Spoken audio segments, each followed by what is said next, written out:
Mga kapuso, karong adlaw pinasahi ang atong makauban sanglit ubay-ubay na ka mga awards ang nahakot niini sa larangan sa painting, mapa national man o international.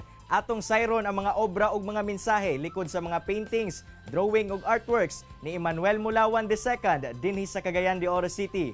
Sir Manuel, maayong buntag ug dayon sa At Home with GMA Regional TV. Kamusta, sir? Maayong buntag kayo tanan mga kapuso. Ako din si Kuya Manuel, isa ka artist sa Cagayan de Oro City. And thank you, sir, sa pag-imbitar diri sa kuha.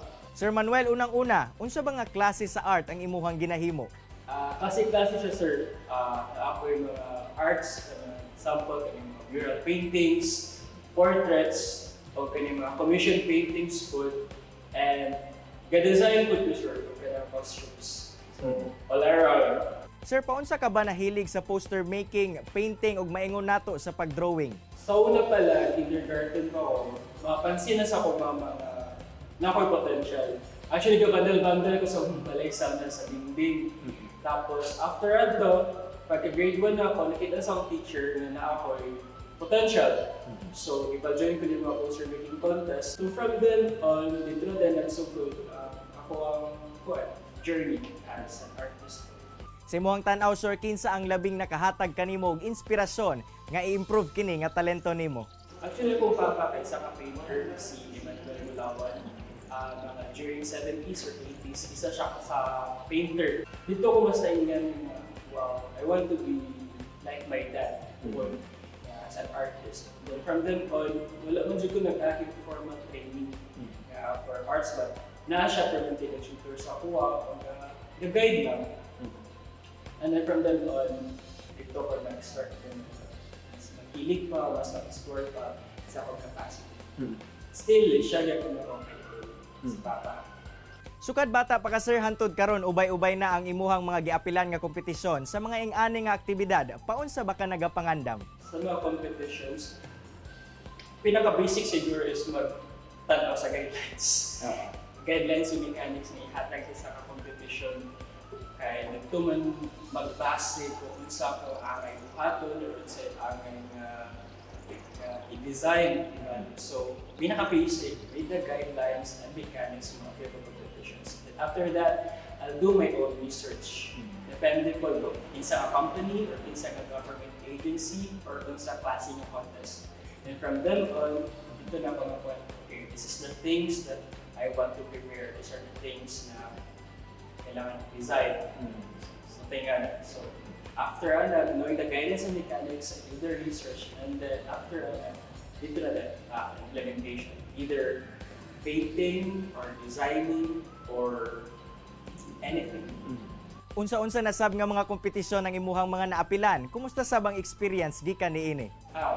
Sa mga national nga contest, I joined World Costume Festival. At first, i-held ko siya sa Nakitaan. Pinaka-first na natin ko. Ikaduha na. So, from then, I represented Cagayan de Oro and Cagayan de Oro won. And then the next World Costume Festival, joined ako ulit dun sa Bican. And luckily, or blessed that I won as top 1. And then I represented Cagayan de Oro. I was proud of it. Gumawa ako ng costume. Ginawa ko yung inspirasyon is yung mozzarella. Na-shock sila nun kasi yung mga costumes na si Pilipiniana, yung mga sort of ganun, the typical or like festival queen. And then I represented a costume that is made of rubber and then mozzarella inspired. So parang medyo Transformers at all. Ginamit ko din yung background ko sa cosplay, kaya nakapagawa ako ng costume na gano'n. I think there naman siguro pictures na I can provide for that. And then, in the international competition, I didn't hit the first spot, but nanalo ako as part of the top 3 with the competing nations such as US, the GMA, tsaka India, and Thailand. Sir, unsa ba ang maingon nimo nga memorable obra nimo nga mitatak dili lang kanimo pati na sab sa komunidad?